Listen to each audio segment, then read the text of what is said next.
affordable housing units does have consequences to the city. And the reason we're talking about that is because the requested funding is obviously for affordable housing units. That would go to our overall RENA numbers.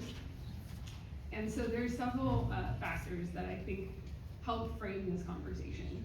And the first is that 100% affordable housing projects almost always require local agency contributions, either land, money, or both, to make the project viable for tax credit financing. I think in many communities you see that through the contribution of land, but in Laguna, we are uniquely constrained. And so we don't have a lot of available land. We have almost no available land actually to offer for affordable housing purposes. And so that really puts us more into the category of looking to offer money to help develop affordable housing.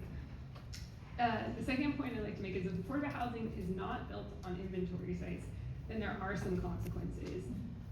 This project, St. Anne's project, is proposed on an inventory site, which means in our housing element, we are obligated to designate sites that we say these are available to develop affordable housing on.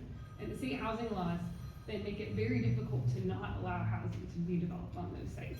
And so if we do not allow affordable housing on those sites, then the city, there's different things that happen, but one is that the city must plan to reallocate those units, those affordable housing units that we had planned to go there, to another site in the city. So in this case, this site had 31 very low units allocated to it. And so if an affordable housing project could not be developed there, such that market rate housing went in instead, we would have to evaluate where are we gonna put 31 units somewhere else in the city. That means that we would have to rezone more sites in the community across more neighborhoods. And that would mean that more sites in the city are subject to streamlining under state housing laws, which means ultimately the city has less local control over more sites.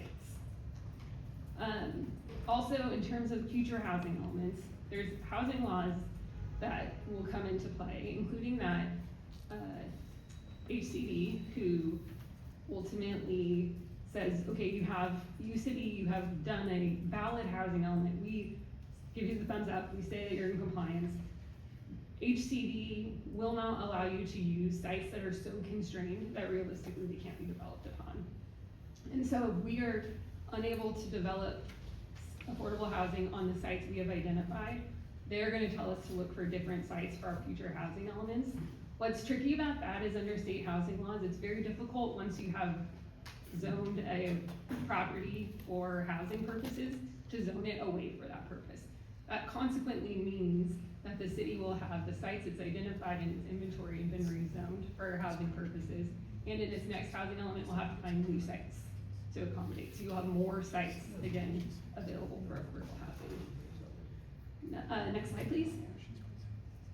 I also wanted to point out that the city's housing element, its current housing element, contains enforceable programs with which the city must comply. There are a bunch of relevant programs, but particularly here, Housing Element Program 5.2-7.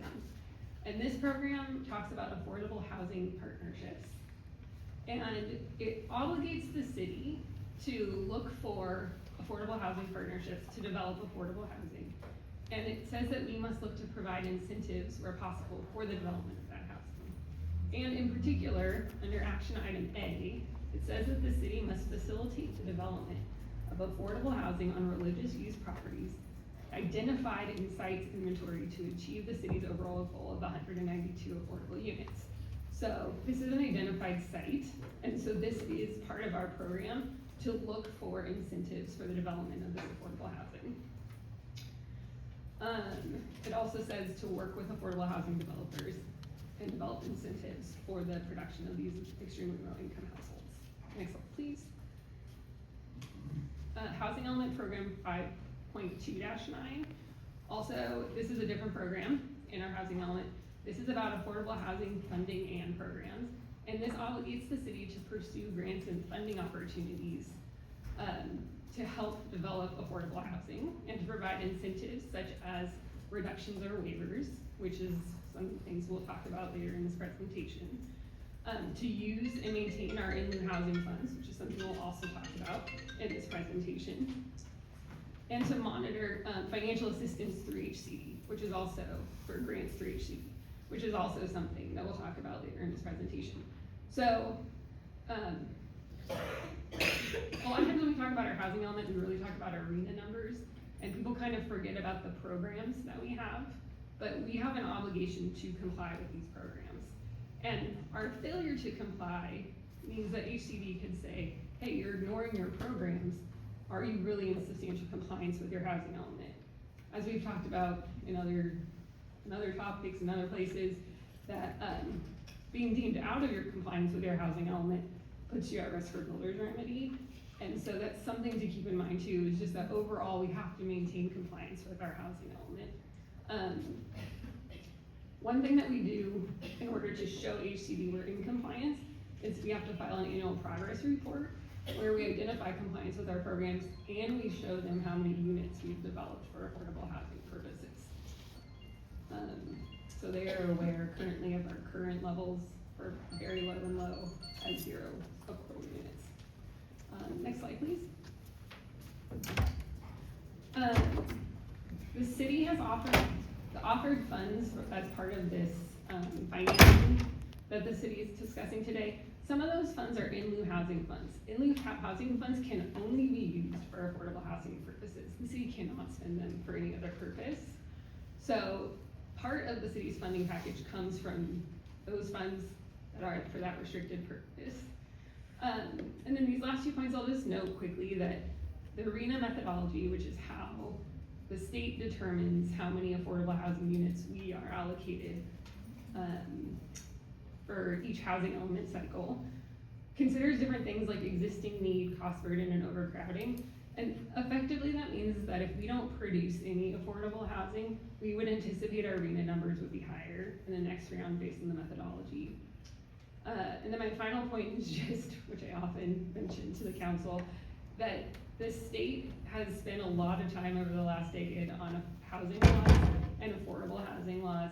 And one of their focuses has been on closing the gap between what is on paper on a housing element, which is your ability to provide the affordable housing, and the actual production of housing. And they have adopted various laws to try to close that gap. And I think the city realistically could expect that in the future they are going to continue to try to close that gap.